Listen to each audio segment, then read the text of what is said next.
You mentioned another teammate of yours, Rondo. Was he one of the highest basketball IQ players you've ever been around? By far. Not just that, but probably one of my favorite teammates I ever had. Another guy who got a very bad rep around the NBA, and I think very undeservedly. A really, really good human being. I'll tell you a perfect example. He signed with us. I had been in SAC for maybe a month already, just kind of like workouts or whatever the case may be. And he shows up first day, introduces himself to everybody, and he grabs one of the video guys. He goes, I want you to get clips on every one of these guys, find me their sweet spots, where they like to shoot the ball, where they like to catch it, and all that. And he literally went home, watched it over the next 2 or 3 days, and then he would meet with guys. Like, okay, where do you want the ball? Okay, where do you prefer it? Okay, what kind of actions do you like? And that's just like one example. Then I'll never forget, we were playing the Clippers at home. It was our second game of the season. And this was like Chris Paul, DeAndre Jordan, Blake Griffin, prime time. Yep. So it was a dead ball situation. They were bringing it down the floor, and I was not playing. I think I suited up. I can't remember.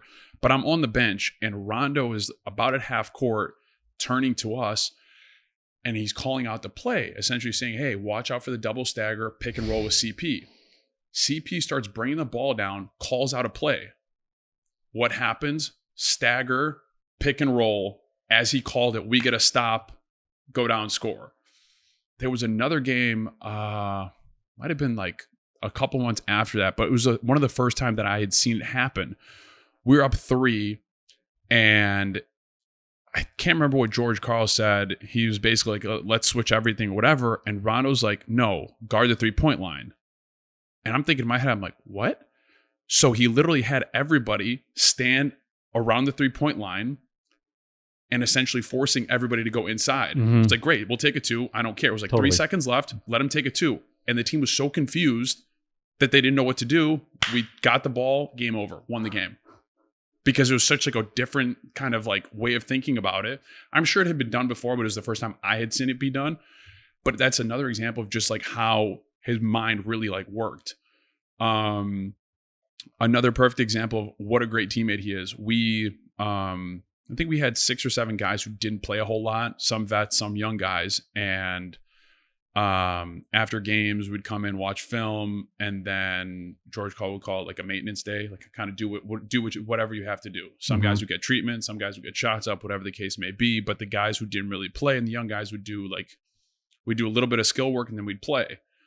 So there was like countless times where, we had 7 guys, we had 5 guys, and Rondo's like, "Oh, y'all need an extra?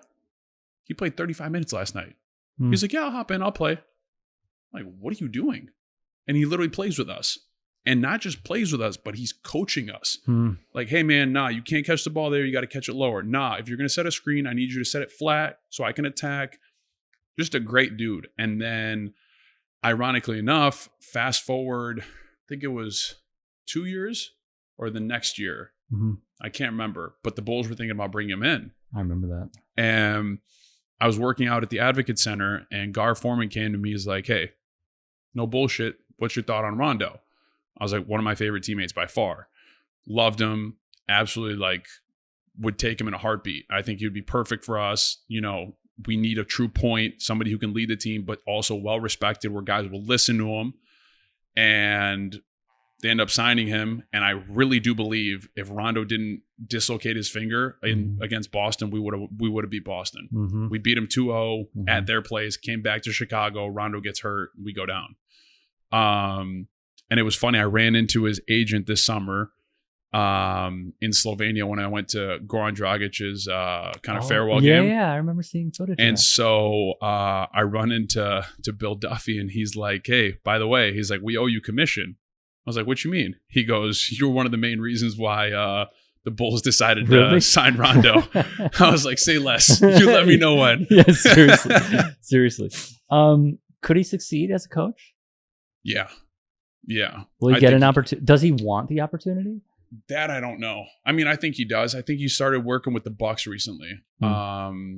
I just saw a clip of KG grabbing him and basically saying, like, we know why you're here. You still try to get a 5-day contract. Come on, man. You're not fooling anybody. I think at the end of the day, his mind and everything, he would make a really good coach. Now the question is, does he want to do that? Does he want to do more front office? Like, what does he want to do? So I think it's Could he do front office? Yeah.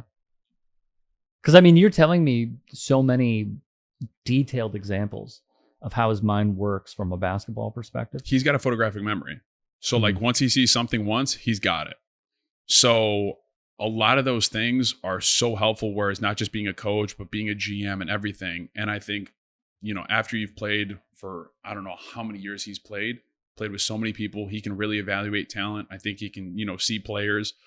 But also I think he's got the respect level from people in the game. So yeah, I think he can do coaching or like front office. I wouldn't be surprised if he does coaching at some point, like the JJ Redick route, but we'll see.